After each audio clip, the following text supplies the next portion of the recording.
xildhibaanada golaha shacabka ee baarlamaanka Soomaaliya ayaa maalintii labaad dood kulul ka yeeshay xaaladda amniga ee magaalada Muqdisho iyo tan dalka iyagoona eedamo culus u jeediyay xukuumadda uu hogaamiyo Ra'iisul Wasaare Xasan Cali Kheyre isla markaana ku tilmaamay inay ku fashilantay wax ka qabashada xaaladda ammaan ee Muqdisho iyo guud ahaan dalka.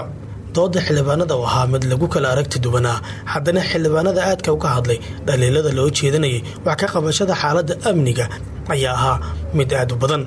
sidoo kale xildhibaanada badankood ayaa dalbaday in la horkeeno Ra'iisul Wasaare Xasan Cali Kheyre wasiirada amniga gaashaandhigga iyo taliyayaasha ciidamada qalabka sida ee dowladda Soomaaliya. xildhibaan Cabdixakiim Macalin Axmed iyo xildhibaan Maxamuud Cabdiraxmaan Beene ayaa dalbaday in Ra'iisul Wasaaraha iyo xukuumaddiisa ay iscasilaan mar haddii ay wax qaban waayeen. مسؤولية وزارات وهي أمنية مسؤولية وزارات معها أنا مسؤول كمان يا أمنية أنا أسوق مسؤولية أمنية وحا إسكالة حكومة ده وحا إسكالة عدي الله خل ساري وحا إسكالة سياسة يقرشها اللي بتجي أمنية إن لجوسه هذا هل سنة سداد بلاد وإناف وحا يكف لم تعي إن لجوت تجاري عدي سلطات جوكتي مسؤولية ده إن كمان كرتين كلام حكومة دي برلمان كان مصداقية ده يكلسون ده وسيا ده كذا كمان يشقيسه أنت أكبر وحنا مسنا هنا تاي ظلم ضد كان هذا كوسي هكر هنا ولا intaan ka badan aniga waxaan codsanayaa si cad oo aan gabad lahayn Ra'iisul Wasaaraha iyo xukuumaddiisa ha iska tageen wadankan ma fulin karaan shaqadiisa